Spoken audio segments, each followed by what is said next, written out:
The air at the obsidian spire was unnaturally still. It wasn't the sterile silence of a human hospital, but the heavy, waiting silence of a tomb. Ilara, in her late 30s, pushed a microfiber mop over floors that weren't merely marble, but obsidian veined with what looked like trapped starlight. She was one of only 5 human cleaners on the night shift, and after 10 years, she knew the rules. See nothing, hear nothing, be nothing. She was a ghost who cleaned up after monsters. The spire, hidden in the labyrinthine heart of New Orleans' Garden District behind a glamour of crumbling brick and weeping willows, was the most advanced medical facility on the continent. Its clientele was specific. Ilara had cleaned blood from floors that was thick and black, and silver from walls that had been clawed by shifters in agony. She had emptied waste bins that smelled of ozone and sulfur from failed rituals. Tonight, her assignment was the Pneuma Wing, reserved for the highest echelons of the supernatural world. It was quiet, just the whisper of her rubber-soled shoes and the low, magical hum of the wards. She loved this quiet. It was a shield, a place where she could think about her daughter, Lila, and the college application fees she was saving for. As she passed the Royal Ethelred suite, voices, loud, strained, and dangerous, shattered the calm. She froze. The first rule was to flee, but one voice was so laden with despair, it rooted her to the spot. "It is not a question of resources, Your Majesty. We have done everything." The voice was weary, cultured. Dr. Alistair, the warlock alchemist who ran the spire. A second voice, a low vibration that seemed to shake the dust from the air, was one Ilara had never heard. It was a sound of crushed velvet, ancient stone, and barely contained violence. "Everything. That is what you told me when you brought in the mages from Vienna. That is what you said when you petitioned the Fae for the Everlight petals. And now you tell me everything means my son will turn to dust before my eyes? The Ashen Curse is not a disease, Your Majesty. It is an unraveling of the immortal essence. We are attempting to heal a soul, and we have failed. Prince Liam's life force is fraying. The magic is consuming him from within. We have weeks, perhaps less."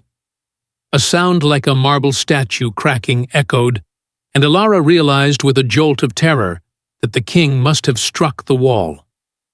"Name the price, Alistair. 1,000 mortal lives? The loyalty of my entire court? There must be a cure." A heavy sigh from the doctor. "There is, or rather, there was. A myth, a legend. The only thing that can halt the Ashen Curse is a direct life force transfusion. A ritual to anchor his soul. But it requires the one thing we cannot find." "What?" the king demanded. "Speak." "A mortal with the golden vein," Dr. Alistair said quietly. "A human bloodline, thought extinct, whose very life force radiates a healing aura. A human whose blood is pure creation. It is a fairy tale, Your Majesty. We have checked every database, every registry. The bloodline is gone. We are out of time." A terrible, suffocating silence followed. Ilara stood, her mop handle gripped in a white-knuckled fist, her own blood running cold. Golden vein. It wasn't a fairy tale. It was the bedtime story her grandmother used to tell her. "We are of the golden vein, Ilara. It is a blessing and a burden. You must never, ever speak of it. The night hears all."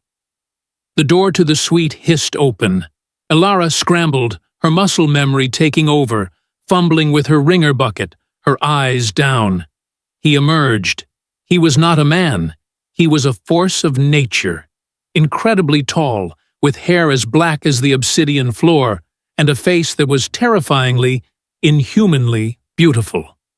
He wore a simple black tunic and trousers, yet he seemed to be armored in shadow and power. He was King Kalin, ruler of the Crimson Court, a being of legend. And he was weeping. He didn't make a sound. He simply walked past Ilara, so close she could feel the Arctic cold radiating from his skin, and came to a stop a few feet away. He leaned his forehead against the wall of the corridor, his broad shoulders shaking. The king, a being of 10,000 years, was broken. He was just a father watching his son die. Ilara's heart, the one she had guarded so fiercely in this place, fractured. She knew that pain. Years ago, she had sat by a hospital bed, watching her own daughter, Leela, fight a fever that doctors couldn't explain, her small body convulsing. She remembered the helplessness, the terror, the rage. She had prayed, offered her own life, anything to save her child. And here was this ancient king, suffering the same mortal agony. She turned away, feeling like a thief, and pushed her cart down the hall. But her mind was racing. Golden vein. Her grandmother had been right. It was real, and it was inside her. What did it mean? She was just Ilara, a cleaner, a single mom. To these creatures, she was less than nothing, part of the scenery. But a child was dying. A father was grieving. She finished her rounds in a daze and took the staff elevator down to the subterranean canteen. Celine, a night ward nurse whose fey blood made her perpetually jittery and cynical, was mainlining coffee. "You look like you've seen a ghost," Celine chirped, not looking up from her tablet. "Worse," Ilara murmured. She slid into the booth. "Celine, what's going on in the royal suite?" Celine's head snapped up. "Don't ask, Ilara. You know better. That's not our world." "I heard them," Ilara whispered. "The king, the prince he's dying." Celine's face softened, her cynicism fading. "Yeah, it's all over the staff network. The Ashen Curse. Nasty piece of magic. Even the king can't fight it." She leaned in. "They say he's offering a barony to anyone who can find a cure. A human barony, with lands and titles." "They're looking for something," Ilara said, her heart hammering. "A golden vein." Celine barked a laugh, then clapped her hand over her mouth. "Oh, honey, don't tell me you're falling for the old myths. That's a children's story. A human so pure, their blood is liquid sunshine. It's what they tell the fledglings to give them hope. There's no such thing." Ilara's hands were shaking. "What if there is?" Celine's smile died. She stared at Ilara. Don't even joke.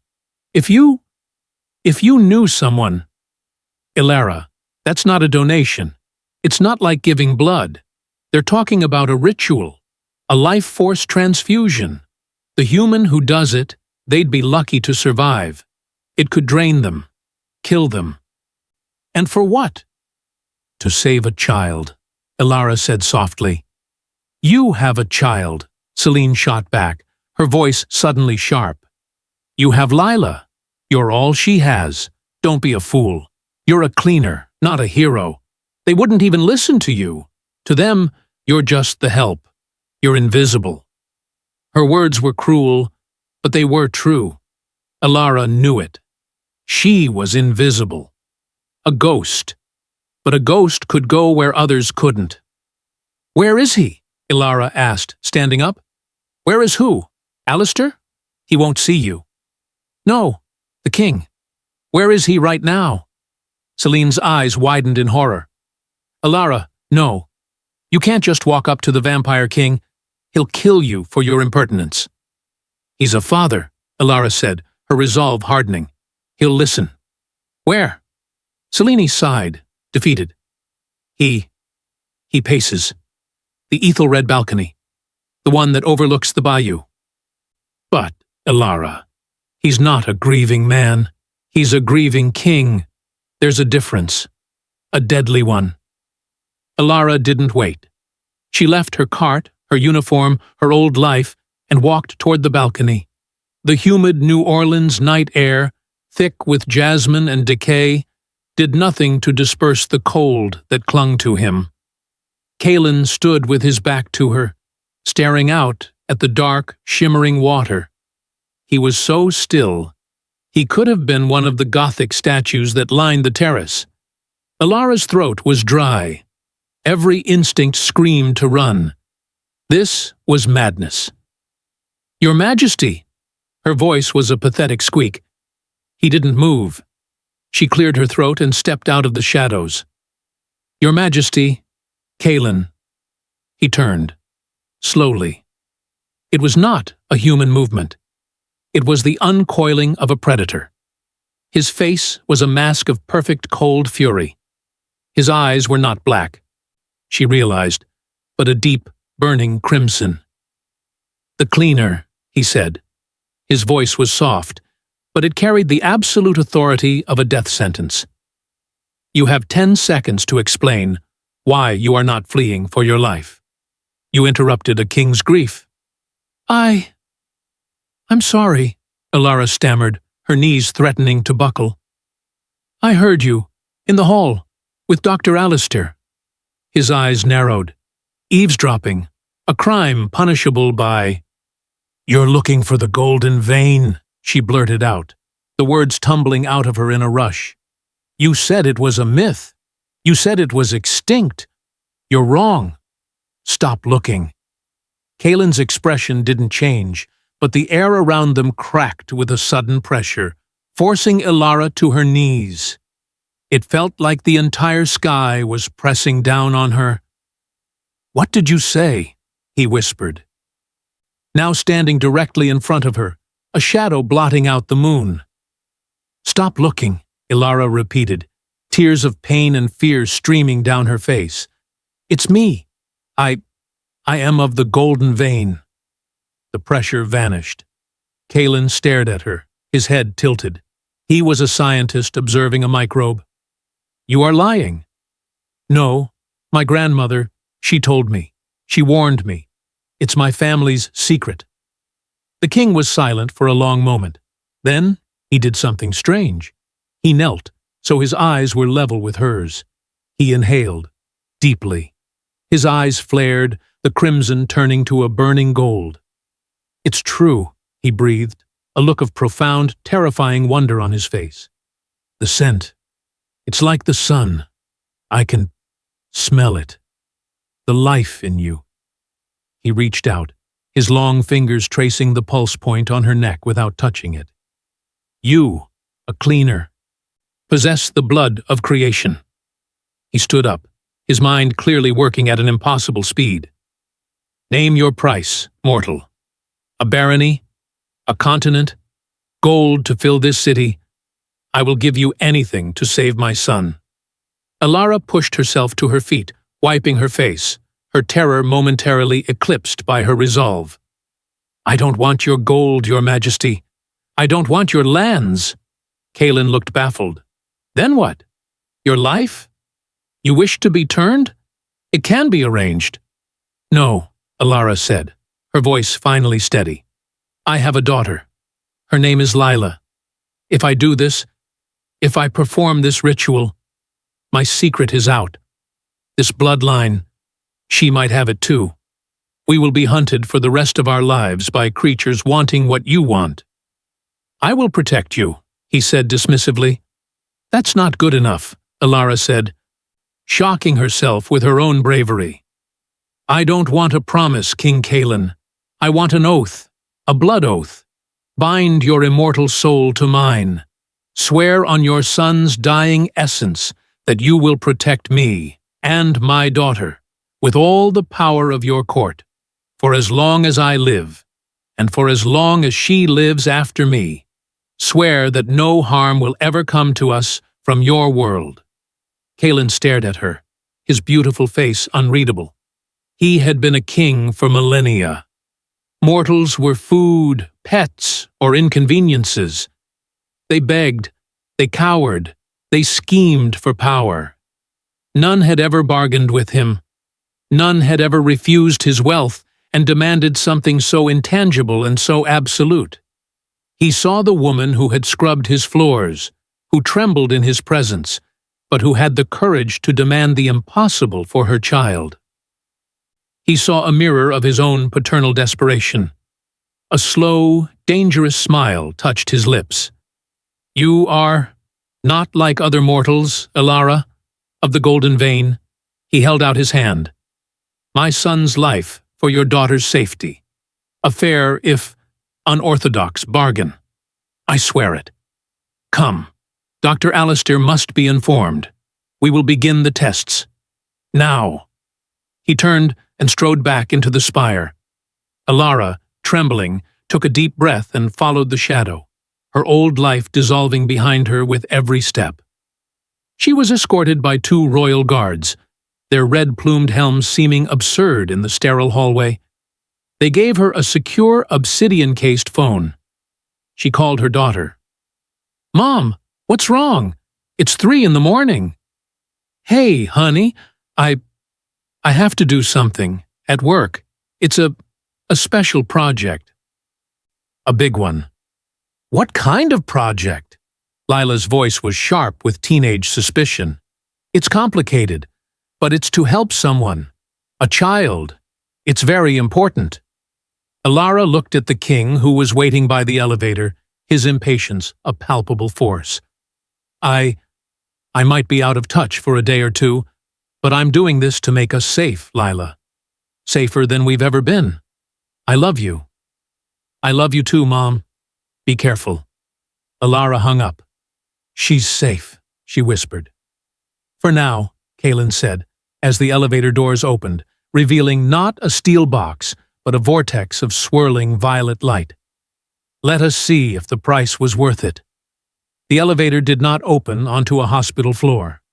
The violet light receded, and Elara stepped out into a space that defied logic. It was an open-air stone antechamber, though she knew she must be hundreds of feet beneath the New Orleans streets. A crescent moon, impossibly bright, hung in a synthetic night sky. The air was cool and smelled of mountain lavender and ancient, dry stone. King Kaelin dismissed the royal guards with a flick of his wrist. They vanished into the shadows as if they had never been. Dr. Alistair was waiting, his face a mask of polite scientific skepticism. "Your Majesty," he began, "while I appreciate your desperation, bringing in a member of the domestic staff is highly irregular. The psychological strain of the situation—" "Smell the air, Alistair," Kaelin commanded, his voice devoid of patience. The warlock physician, a man who had clearly seen everything, paused. He closed his eyes. He inhaled. His composure. The carefully constructed wall of a 1,000-year-old academic shattered. His eyes flew open and locked onto Elara. "It's impossible," Alistair breathed. "The aroma. It is vitality. Pure, uncorrupted. I have not sensed this sun on stone, since the old world." "She claims the name," Kaelin said, walking to a small table where an array of arcane implements lay. "Let us confirm it. Then we will bind the oath." "The oath?" Alistair looked terrified.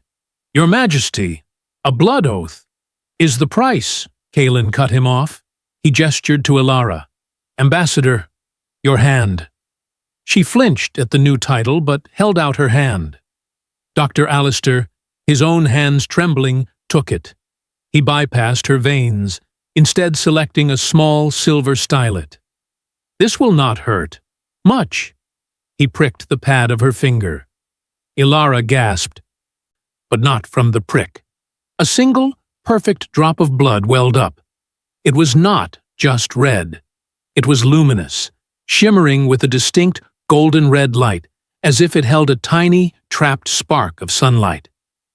"By the first laws," Alistair whispered, his skepticism vanishing, replaced by a profound religious awe. He quickly retrieved a vase from a nearby alcove. In it was a single rose, It was blackened, withered, and crumbling, the petals like ash. A specimen from the prince's own aura, Alistair explained. The curse in physical form. He guided Ilara's hand over the vase. He touched her finger. The single golden drop fell. It hit the blackened petals. The effect was instantaneous and violent. A shock wave of life erupted from the drop. The black ash crumbled and fell away, revealing a new bud underneath. Before their eyes, the bud swelled. The thorns on the stem retracted, and with a soft, audible whoosh, a perfect, deep crimson rose bloomed, its scent filling the room. "It is true, Kay." Kaelin's voice was thick. He looked at Ilara, his crimson eyes unreadable. "The legends are true." Ilara stared at the rose, her heart hammering. The stories, her grandmother's whispers, they were all real. "Now," Ilara said, her voice shaking but firm, "the oath. And then I see the prince." Kaelin's head snapped up. "See him! That was not part of the bargain." "It is now," Ilara said, surprised at her own audacity. "You are a father. I am a mother. I almost lost my child once. I know what it does to you. I will not be a bag of blood for this ritual. I am not a tool. I am doing this for a child. I need to see him." Alistair looked ready to faint from her impertinence. But Kaelin smiled, a true, sharp-fanged, and utterly terrifying smile of what looked like respect. "Very well. The oath first. It will bind us, your life and your daughter's, in exchange for the life of my son. A fair trade." The ritual was brief and absolute. Kaelin produced a shard of obsidian, a different piece from the floor, one that hummed with power. He sliced his own palm, then hers. Black blood and golden red blood. He clasped her hand, and the world screamed. Ilara fell to her knees as a torrent of power, of 10,000 years of memory, of cold, ancient, and profound strength, rushed into her. She felt his life bind to hers, a cold, ironclad chain of magic. It was not a promise. It was a fact, a change in the fabric of the world. Then it was over. "It is done," Kaelin said, his voice softer now. He pulled her to her feet, his grip impossibly strong, yet gentle. "You and yours are under my protection. Forever." He turned. "Alistair, prepare the ritual chamber. Bring the coven. We will need their strength to forge the conduit." Alistair bowed and hurried away. Kaelin looked at Ilara. "Come, see what you are saving." He led her from the antechamber into the true royal suite. It was not a hospital room. It was a vast, cold cavern, lit by dying embers in a great hearth. The air was thick with the smell of dust and something sweet, like dying flowers. On a massive, four-poster bed, a small figure lay. This was Prince Liam. He looked nothing like his powerful father. He was a small, withered thing, perhaps appearing to be 12 or 13 in human years, but he was desiccated. His skin was a mottled, ash gray. His breath was a faint, papery thin rustle. The ashen curse. He was literally turning to dust. Ilara's hand flew to her mouth, her heart clenching, not in fear, but in pure maternal agony. This was a child. All the politics, the monsters, the kings.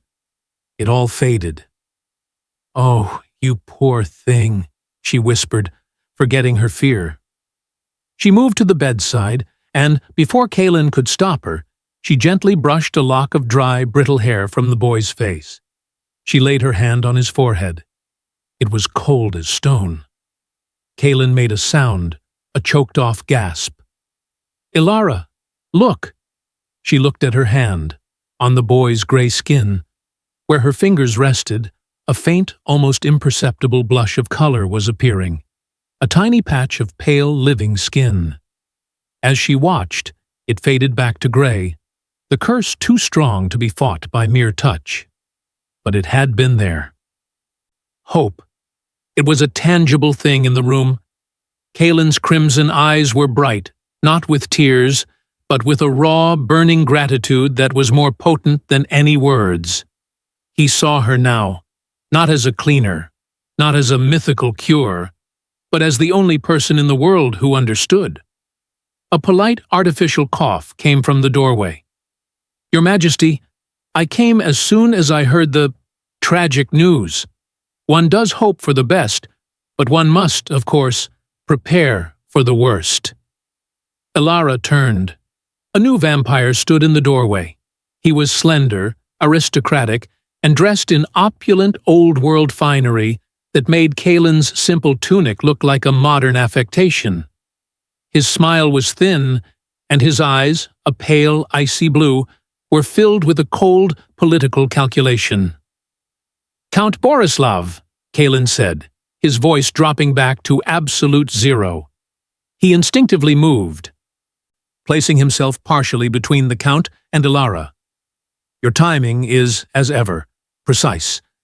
But you are premature. My son is not dead." Borislav's thin smile faltered for a fraction of a second. His gaze slid from the king to Elara, dismissing her as one would a piece of furniture. "Indeed, Dr. Alistair's alternative treatments, I presume? A mortal?" He sniffed the air, his nose wrinkling. "How agricultural. I did not realize you were desperate enough to turn to livestock. Does her blood taste of false hope?" Elara flinched. The insult was clear, dehumanizing. Before she could even process the sting, Kaelin moved. He was not a man. He was a blur of pure, contained night. One moment he was at the bedside, the next his hand was on Borislav's throat, pinning the Count to the stone wall, his feet dangling inches from the floor. The air cracked with the king's rage. "This mortal," Kaelin snarled, his fangs, long and sharp, fully descended, "is Elara of the Golden Vein. She is the ambassador of the Covenant, bound to me by blood oath, and you will address her as such, or you will not address anyone ever again." He released him. Borislav crumpled to the floor, choking, his face a mask of shock and abject terror. He scrambled to his feet, straightening his brocaded tunic, his eyes burning with a deep, bottomless hatred. Not for Kaelin, he was too afraid, but for Elara. "Ambassador," Borislav rasped, bowing low, his voice dripping with venom. "My apologies. A terrible misstep. I was overcome with grief for the prince." "Get out," Kaelin said. Borislav bowed again and fled. Kaelin turned to Elara, his own rage still simmering. "You see what my world is? Borislav's family is second in line. If Liam dies, his bloodline takes the throne. He will not allow you to succeed." "He'll try to kill me," Elara whispered, the cold political reality settling on her. "He will," Kaelin agreed, "which is why you will not leave this suite. You are my guest, ambassador. But you are also my most valuable and most fragile asset." He escorted her to an adjoining room, one that was clearly meant for a guest of honor. It was lavish, with silk-hung walls and a bed that looked softer than a cloud. But the door was stone, and it closed with the heavy, final thud of a vault.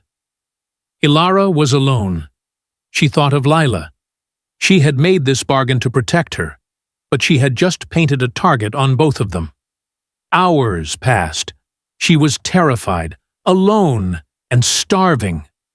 Finally, a soft knock.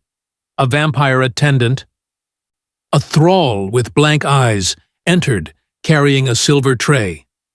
"A gift from the court, ambassador," the thrall intoned, her voice flat, "to restore your strength for the ordeal." On the tray was a crystal goblet of dark, rich-looking wine, and a small, exquisite honey cake. It smelled divine, and Ilara's stomach growled. But 10 years of cleaning up the supernatural world had taught her one thing: never eat, never drink, and never trust a gift. "Thank you," Ilara said, her voice dry. "Please set it there. I will have it later." The thrall curtsied and left. Ilara stared at the tray. It was tempting. So tempting. But her grandmother's voice echoed in her memory. "The night hears all, Ilara, and it offers poison in velvet gloves." The stone door opened again, this time without a knock. Kalen entered. He was carrying a small, ancient wooden box. "Alistair is preparing. You must wear this. It is an amulet of—" He stopped. He looked at Ilara, then at the tray. He sniffed the air once. The temperature in the room plummeted. The air grew thick and heavy. "You did not drink," he stated. It was not a question. "No," Ilara whispered. I'm not thirsty." Kalen walked to the tray. He ignored the cake. He picked up the crystal goblet. He didn't smell it. He dipped one long, black-nailed finger into the wine and brought the wet finger to his tongue. A violent, animalistic snarl ripped from his chest. His fangs snapped down. "Silver ash," he hissed, his crimson eyes blazing with a fury that made his earlier anger at Borislav look like mild irritation. "A fey poison. It would not have killed you, Ambassador. It would have soured your blood. Made it incompatible. Useless." He had been angry when Borislav insulted his authority. Now he was apoplectic. This was not a political slight. This was an attempt to murder his son. With a roar, Kalen crushed the crystal goblet in his bare hand. Shards and poisoned wine sprayed across the stone floor. "He dares! He dares!" Kalen was pacing, a caged panther. "He tries to murder my son from the shadows, using my own thralls." He looked at Ilara, his rage so potent it was a physical force. He saw her, this quiet, mortal woman, who, through simple, humble caution, had saved not only herself, but his entire bloodline. "He has forced my hand," Kalen growled, his voice a low promise of violence. "He will not get a second chance. We cannot wait for the moon to be perfect. We cannot wait for Alistair's preparations." He strode to the door, his dark power rolling off him in waves. He turned, his eyes locking with hers, and in them she saw desperation, respect, and a terrifying, cold resolve. "The ritual is tonight, Ilara. Now, while your blood is still pure. While my son still breathes."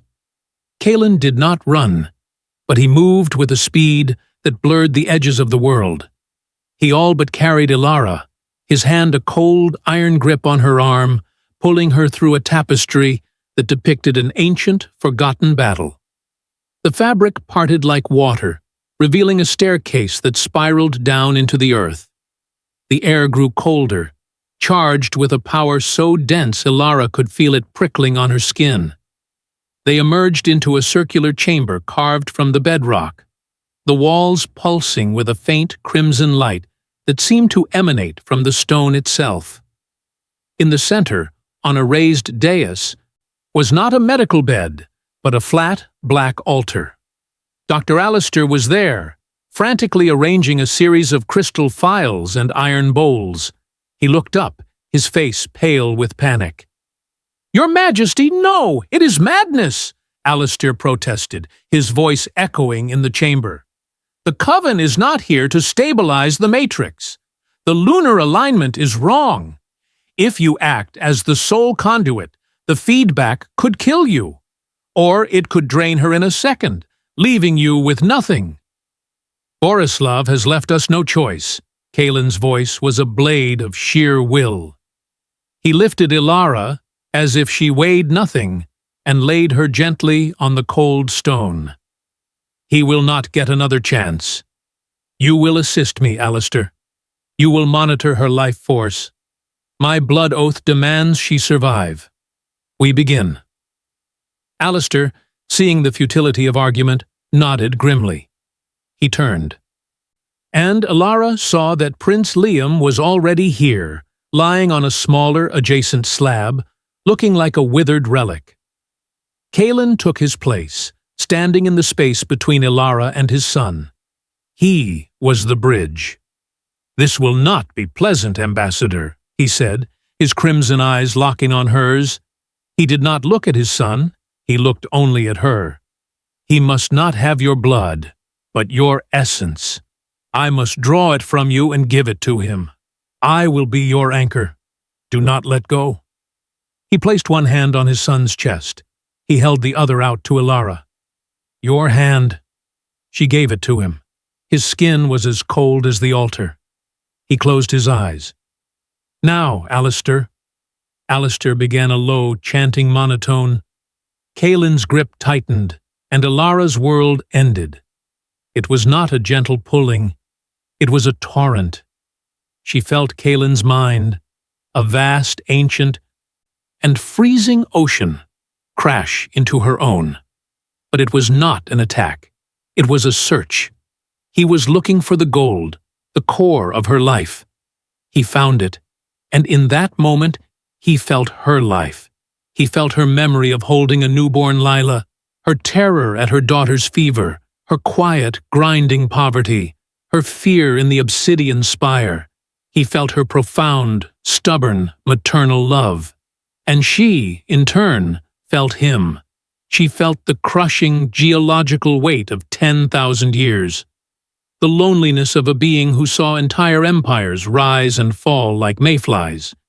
She felt the icy, silent halls of his empty court, and then a burning, white-hot, and terrifyingly human agony. The love for his son. "Stay with me, Alara," his voice echoed in her mind, not in her ears. A cold, siphoning void opened in her center. Her life force, her golden vein, was being drawn out, a river of liquid light flowing from her, through the king, and into the withered form of the prince. It was agony.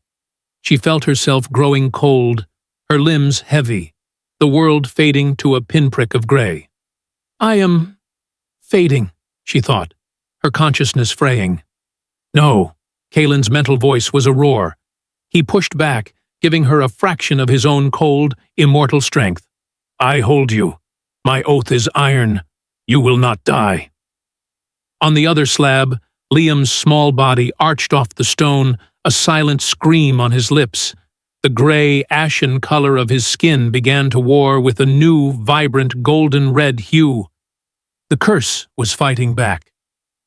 "It is working!" Alistair cried. "The curse! It's breaking! Maintain the link, Your Majesty. Just a moment longer."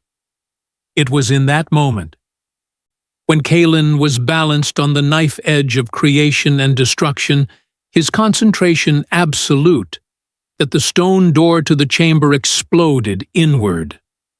Count Borislav stood there, flanked by two of his personal guard, their swords drawn. His face was a mask of triumphant rage.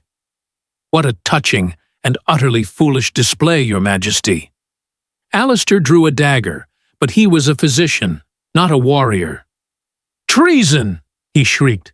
"You violate a sacred ritual!" "You see, Kaelin," Borislav sneered, advancing, "you cannot be a king and a father. By acting as the conduit, you are trapped. Break the link, and your son's soul, caught between life and death, will shatter. Maintain it, and you can only watch." Kaelin's eyes snapped open. They were no longer crimson. They were two orbs of solid, burning gold, a fusion of his power and Alara's essence. He was immobile, his body locked by the ritual. "Borislav!" Kaelin's voice boomed, shaking the stones. "For this, I will unmake your entire bloodline." "You will have no bloodline left to defend," Borislav laughed. He shoved Alistair aside and advanced on the altar. He was not going for the prince. He was going for Alara. He held a long silver dagger. "A shame," he hissed, looming over her. "So pure, but poison, once introduced, ruins the whole batch." He intended to stab her, to kill her, to sour the source. Kalen roared. It was a sound of primal physical force. Though his body was locked, a wave of pure kinetic shadow erupted from him. It slammed into Borislav's two guards, sending them flying into the stone wall where they crumpled like broken dolls. But Borislav was too close. He was inside the king's guard. He raised the dagger. Ilara was dying. She was cold, weak, her vision tunneling. But she saw the man who had tried to poison her. She saw the man who was trying to murder the child she was saving. She felt Kalen's desperate, trapped rage and her own small, quiet life of being invisible, of being nothing, coalesced into one final act of defiance. She could not move her body. But her hand, the one Kalen wasn't holding, was free. She fumbled at her neck, her fingers finding the small wooden amulet Kalen had given her earlier. As Borislav plunged the dagger down, Ilara, with the last of her strength, thrust the amulet up to meet it. Magic met magic. The silver dagger, a tool of death, struck the ancient amulet, a vessel of life, which was now supercharged by the golden-red energy pouring from Ilara. There was no explosion. There was a reaction, a terrible silent flash of golden-black fire. Borislav screamed. The dagger dissolved. The fire, a fusion of holy and unholy energy, leaped from the amulet and engulfed his arm. It did not burn him. It unmade him. The Count stared in horror as his hand, then his arm, then his shoulder, crumbled into fine, shimmering ash. The magic devoured him. He fell, not as a vampire, but as a pile of ancient dust and empty robes. The ritual link, its purpose complete, shattered. The golden light snapped back into Ilara. The cold, dark power snapped back into Kalen. The chamber was plunged into a sudden, profound silence. Ilara, her anchor gone, fell into a blackness deeper than any night. She woke to the scent of lavender and the feel of silk. Her body was heavy, aching as if she had run 1,000 miles, but she was warm. She was alive. She opened her eyes. She was in the lavish guest room. Kalen was sitting in a chair by the bed, simply watching her. The sun, a real morning sun, was streaming through a high window she hadn't noticed before, illuminating the dust motes. He was not burning. He was simply there. "You are safe, Ambassador," he said. His voice was quiet, stripped of its rage, its power. He just sounded tired. "Lila," she whispered, her throat dry. "Is safe," he said. "Guarded. You have my oath. And I, it seems, have your life." "The prince," Ilara whispered, trying to sit up. "Liam, did it work?" A new voice, clear as a bell and full of a child's energy, piped up. Ilara turned her head. Standing in the doorway was Prince Liam. He was no longer a withered, gray husk. He was a boy, slender and pale as befit his kind, but with rosy cheeks and bright, inquisitive crimson eyes, identical to his father's. He was dressed in a velvet suit and was holding a single, perfect golden rose, a color that did not exist in nature. He walked forward, hesitant, and offered it to her. "Dr. Alistair says the curse is broken," the prince said. "My father says, you are my covenant. I don't know what that means, but I know you were warm. So, I wanted to say thank you, Ambassador Ilara." Ilara's eyes filled with tears. She took the rose, her hand trembling. Kalen stood and walked to the window, his back to them. The court is in turmoil. Borislav's line is extinguished. His followers are in chains. I have made you a target for every ambitious fool in my world, Ilara. My oath to protect you has just become my life's work. So, I go home? Ilara asked, dreading the answer. With a bodyguard? Kalen turned from the window. The sunlight caught his face, revealing the profound, ancient exhaustion. Go home? You have changed the world, Ilara. You cannot go back to cleaning floors. You cannot go back to being invisible. He walked to her bedside. He did not touch her. My oath was to protect you, but the bargain has been renegotiated by you. He knelt, just as he had on the balcony, so his immortal eyes were level with her mortal ones. You have not just saved my son. You have saved my court from its own stagnation. You have saved me from a darkness I had forgotten how to fight. You have shown a world of infinite power that its greatest strength was a mortal woman's heart. He held out his hand, not for a bargain, not for a ritual, just his hand. The spire no longer needs a cleaner, he said, his voice soft. But the Crimson Court needs a heart. Your daughter will be brought here, not as a hostage, but as a princess, protected by my entire kingdom. And you will stand beside me, not as a queen, for you are not one of mine. You will be something far more powerful. You will be my ambassador, my covenant, the living, breathing proof that our worlds do not have to be separate, my voice and my conscience. Ilara looked at the hand of the Vampire King, a being of shadow and terror. She saw the father. She saw the man, bound by an oath he now cherished. She placed her warm, human hand into his cold. Immortal one. Their world was one of shadow, of ancient politics, and of blood. But in its heart, a new golden light had been lit. The story of the king and the cleaner became a whispered legend, a story told in two worlds. It is a story of how a woman with nothing, a person the world deemed invisible, used the one thing she had, a mother's courage, to face down an immortal power. We are all, in our own lives, surrounded by walls, walls between what we are and what we fear, walls between the powerful and the powerless, the seen and the unseen. We build them from tradition, from prejudice, and from the quiet daily assumption that things cannot change. But this story holds a lesson, etched in shadow and gold. It teaches that those walls, no matter how ancient, how high, or how terrifying, are illusions.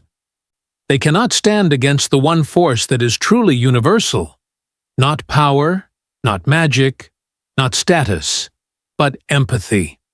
The courage to see another's pain and to act, even when you are afraid. It teaches that true value is never in the title you hold, but in the choices you make. That true strength is not measured in how much you can take from the world, but in how much you are willing to give to it. And that one single selfless act, from a quiet, seemingly invisible heart, can be enough to bring an entire, ancient, and unfeeling world to its knees, and teach it how to live again.